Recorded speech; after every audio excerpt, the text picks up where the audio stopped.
السلام علیکم ورحمۃ اللہ وبرکاتہ۔ ناظرین، کلو شرحان سیریز کا یہ 24واں ایپیسوڈ آپ کو کیسا لگا؟ کیا یہ شاندار تھا یا پھر اوسط درجے کا تھا؟ کمنٹس میں ضرور بتائیں۔ اس کے علاوہ اس آنے والے 25ویں ایپیسوڈ کے پہلے ٹریلر کا آغاز ہی ایک ایسے خوفناک سیاسی طوفان کی خبر دیتا ہے جو نہ صرف عثمانیوں اور بازنطینیوں کے درمیان جنگ کو مزید خونریز بنانے والا ہے، بلکہ سلطان اورحان کی زندگی کے سب سے خطرناک دور کا آغاز بھی محسوس ہو رہا ہے۔ اس سین میں خاموش چہروں، سرد نظروں اور جنگی عزائم کے پیچھے آنے والی ایک عظیم تباہی کے آثار صاف دکھائی دیتے ہیں۔ ٹریلر کے آغاز میں سب سے پہلے شہنشاہ سردار کو نئے بازنطینی شہنشاہ کے ہمراہ چلتے ہوئے دکھایا جاتا ہے۔ شہنشاہ سردار کی آنکھوں میں وہی پرانی نفرت جلتی دکھائی دیتی ہے جو اب پہلے سے کہیں زیادہ خطرناک شکل اختیار کر چکی ہے۔ یہ منظر دراصل اس بات کا واضح اشارہ دیتا ہے کہ اب بازنطینی سلطنت نے عثمانیوں کو اپنا سب سے بڑا دشمن مان لیا ہے، اور بہت زیادہ امکان یہی ہے کہ نئے شہنشاہ کے تخت سنبھالتے ہی اورحان کے خلاف ایک بڑی مشترکہ جنگی حکمت عملی تیار کی جا رہی ہے۔ اس کے بعد منظر فوراً بدلتا ہے اور ہم سلطان اورحان کو دیوان میں اپنے تمام اہم سرداروں کے ساتھ دیکھتے ہیں۔ دیوان کی فضا غیر معمولی طور پر سنجیدہ محسوس ہوتی ہے۔ ہر سردار کی نظریں اورحان پر جمی ہوئی ہیں، جیسے سب آنے والے خطرے کو محسوس کر رہے ہوں۔ اورحان نہایت مضبوط اور پرجلال لہجے میں اپنے سرداروں سے مخاطب ہو کر کہتا ہے، اب نئے بازنطینی شہنشاہ کا ہمارے علاوہ کوئی ہدف نہیں ہے، جبکہ ہمارا ہدف ازنیک اور ازمیت ہوگا۔ یہ الفاظ سننے کے بعد اندازہ ہو جاتا ہے کہ اورحان اب دفاعی نہیں بلکہ فیصلہ کن حملے کی تیاری کر رہا ہے۔ یہاں ازنیک اور ازمیت کا ذکر بہت اہم ہے، کیونکہ تاریخی اعتبار سے بھی یہ دونوں علاقے عثمانی سلطنت کی توسیع کے لیے انتہائی اہم سمجھے جاتے تھے۔ اس لیے بہت زیادہ امکان یہی ہے کہ آنے والے ایپیسوڈز میں اورحان ان شہروں کو فتح کرنے کے لیے اپنی سب سے بڑی جنگی مہم شروع کرے گا۔ لیکن اسی کے ساتھ یہ منظر ایک اور خطرناک اشارہ بھی دیتا ہے۔ شہنشاہ سردار اب اکیلا نہیں رہا، اس کے ساتھ بازنطینی سلطنت کی مکمل طاقت موجود ہے، اور ممکن ہے کہ وہ اندرونی غداروں، خفیہ حملوں اور نفسیاتی جنگ کے ذریعے اورحان کو کمزور کرنے کی کوشش کرے۔ دیوان میں موجود سرداروں کے چہروں پر بھی واضح بے چینی دکھائی دیتی ہے۔ خاص طور پر ایسا محسوس ہوتا ہے کہ سب جانتے ہیں کہ یہ جنگ پہلے کی جنگوں سے کہیں زیادہ مختلف اور خونریز ہونے والی ہے، کیونکہ اب معاملہ صرف سرحدوں کا نہیں بلکہ پوری سلطنت کی مستقبل کا بن چکا ہے۔ اس منظر میں سلطان اورحان کی شخصیت بھی پہلے سے زیادہ پختہ محسوس ہوتی ہے۔ اب وہ صرف ایک جنگجو نہیں بلکہ ایک ایسا حکمران دکھائی دیتا ہے جو جانتا ہے کہ سلطنتیں صرف تلوار سے نہیں بلکہ عزم، حکمت اور قربانی سے قائم رہتی ہے۔ ممکن ہے کہ آنے والے ایپیسوڈز میں اورحان کو ایک ہی وقت میں کئی محاذوں پر لڑنا پڑے۔ ایک طرف بازنطینی شہنشاہ اور شہنشاہ سردار کی خطرناک سازشیں، دوسری طرف محل کے اندر نیلوفر اور اسپورچک کے درمیان بڑھتی ہوئی کشیدگی، اور پھر اپنے قریبی ساتھیوں کی جانوں پر منڈلاتا خطرہ۔ یہ سین دراصل آنے والے ایک عظیم جنگ کا اعلان محسوس ہوتا ہے، اور اورحان کے آخری الفاظ صاف بتاتے ہیں کہ اب عثمان کی تلوار صرف دفاع کے لیے نہیں اٹھے گی بلکہ ازنیک اور ازمیت کی دیواروں کو ہلانے کے لیے اٹھے گی۔ ٹریلر کا یہ آغاز دل میں ایک ہی سوال چھوڑ جاتا ہے، کیا سلطان اورحان واقعی ازنیک اور ازمیت فتح کر پائے گا، یا نئے بازنطینی شہنشاہ اور شہنشاہ سردار کی خونی سازشیں عثمانیوں کو ایک ایسے طوفان میں دھکیلنے والی ہیں جہاں ہر قدم پر قربانی دینا پڑے گی۔ ناظرین، ٹریلر کا یہ سین خون، آگ، تباہی اور انتقام کی ایسی خوفناک تصویر پیش کرتا ہے جو یہ واضح کر دیتی ہے کہ اب جنگ صرف سرحدوں تک محدود نہیں رہی بلکہ دشمن ایک دوسرے کے حوصلے، امید اور مستقبل کو بھی خاک میں ملانے پر تل چکے ہیں۔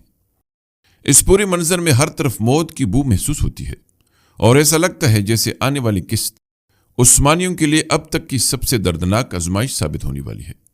منظر کا آغاز ایک تباہ کن میدان سے ہوتا ہے جہاں سلطان اورحان اپنے سپاہیوں کے ہمراہ آہستہ آہستہ آگے بڑھ رہا ہے۔ زمین پر جگہ جگہ مردہ جسم بکھرے پڑے ہیں، خون مٹی میں جذب ہو چکا ہے، اور چاروں طرف جلتی ہوئی آگ ماحول کو جہنم جیسا بنا رہی ہے۔ ایسا محسوس ہوتا ہے جیسے ابھی کچھ لمحے پہلے یہاں ایک انتہائی خونریز جنگ ہوئی ہو۔ اورحان کے چہرے پر شدید غصہ اور دکھ دونوں واضح محسوس ہوتے ہیں۔ وہ خاموشی سے اپنے ارد گرد بکھری تباہی کو دیکھتا ہے، مگر اس کی آنکھوں میں صرف افسوس نہیں بلکہ انتقام کی آگ بھی چل رہی ہے، کیونکہ یہ صرف جنگ کا میدان نہیں لگتا بلکہ شاید عثمانیوں کے کسی اہم قافلے، بستی یا فوجی دستے پر ہونے والے سفاک حملے کا نتیجہ محسوس ہوتا ہے۔ بہت زیادہ امکان یہی ہے کہ شہنشاہ سردار نے جان بوجھ کر ازمید کے قریب ایسی تباہی مچائی ہو تاکہ اورحان جب وہاں پہنچے تو اس کے حوصلے کو توڑا جا سکے، کیونکہ دشمن اب اچھی طرح جان چکا ہے کہ صرف میدان جنگ میں اورحان کو شکست دینا آسان نہیں، اس لیے اب وہ خوف اور تباہی کو ہتھیار بنا رہا ہے۔ پھر منظر بدلتا ہے اور شہنشاہ سردار کو دکھایا جاتا ہے۔ وہ نہایت سرد اور خطرناک لہجے میں کہتا ہے، جب اورحان ازمید میں اپنی فوج کے ہمراہ پہنچے گا تو اسے خون اور ہڈیوں کے ڈھیر کے سوا کچھ نہیں ملے گا۔ یہ الفاظ صرف دھمکی نہیں بلکہ ایک خوفناک اعلان محسوس ہوتے ہیں۔ شہنشاہ سردار کے چہرے پر موجود اطمینان یہ ظاہر کرتا ہے کہ وہ پہلے ہی کسی بڑے قتل عام کی منصوبہ بندی کر چکا ہے، اور بہت ممکن ہے کہ وہ ازمید کے ارد گرد موجود ترک قبائل یا عثمانی حامی بستیوں کو نشانہ بنانے والا ہو، تاکہ اورحان کے آنے سے پہلے ہی پورا علاقہ خوف میں مبتلا ہو جائے۔ یہ منظر ایک اور اہم بات کی طرف بھی اشارہ کرتا ہے۔ ممکن ہے کہ بازنطینی سلطنت اب کلی جنگ کے ساتھ ساتھ نفسیاتی جنگ بھی شروع کر چکی ہو، کیونکہ اگر اورحان اپنی فوج کے ساتھ تباہ شدہ زمین، جلے ہوئے خیمے اور اپنے شہید سپاہیوں کی لاشیں دیکھے گا تو اس کے ساتھیوں کے دلوں میں بھی خوف پیدا ہو سکتا ہے۔ لیکن دوسری طرف یہی منظر اورحان کے اندر انتقام کی وہ آگ بھی بھڑکا سکتا ہے جو اسے پہلے سے کہیں زیادہ خطرناک بنا دے گی۔ اس پوری سین میں سب سے دردناک چیز وہ خاموشی محسوس ہوتی ہے جو تباہی کے درمیان موجود ہے۔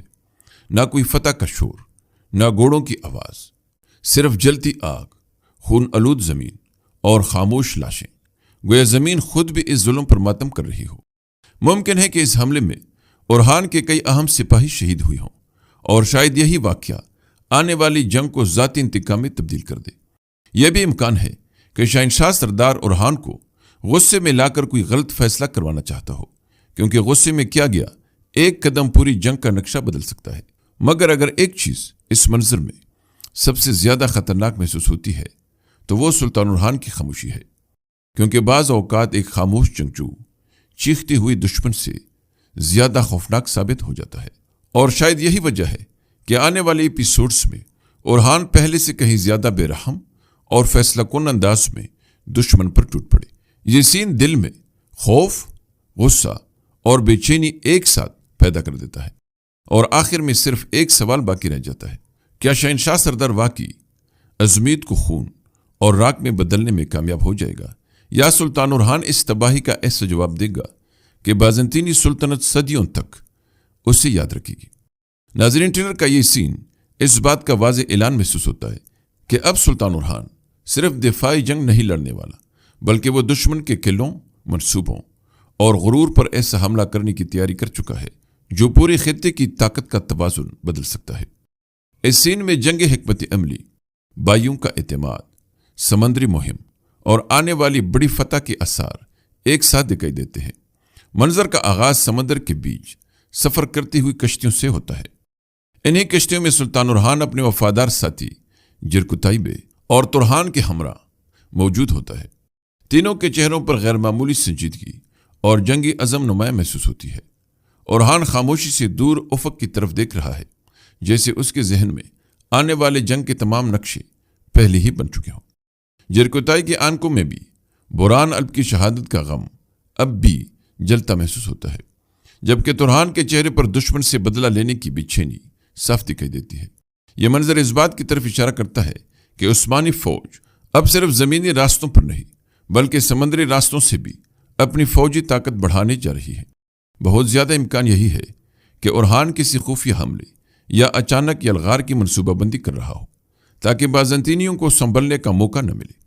پھر منظر بدلتا ہے اور سلطان اورحان اور علاؤالدین بے ایک ساتھ دکھائی دیتے ہیں۔ یہ منظر خاص طور پر بہت معنی خیز محسوس ہوتا ہے، کیونکہ دونوں بھائیوں کے درمیان موجود اعتماد اور ہم آہنگی اب پہلے سے کہیں زیادہ مضبوط دکھائی دیتی ہے۔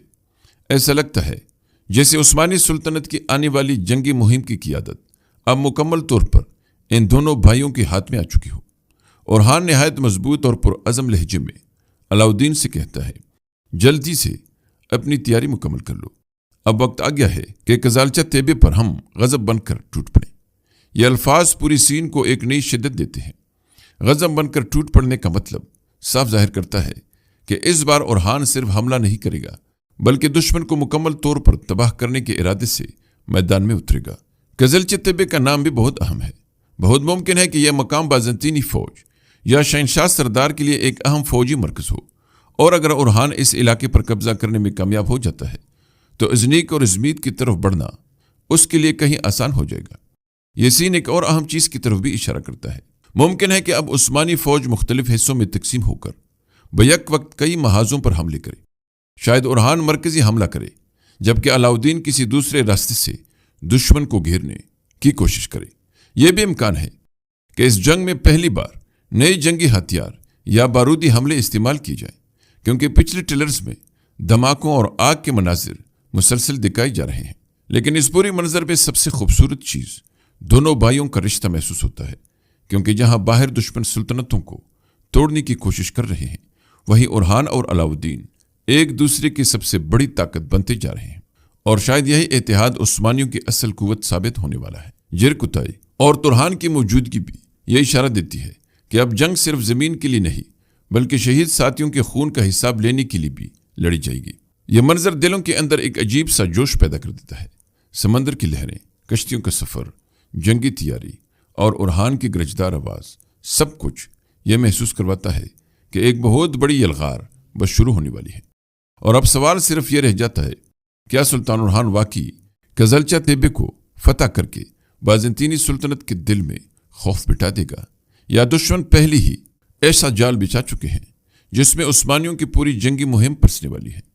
ناظرین، ویڈیو چونکہ لمبی ہو گئی ہے، اس لیے اس ٹریلر کے رہ جانے والے مزید پرتجسس مناظر پر اگلی ویڈیو میں تفصیل سے بات ہوگی۔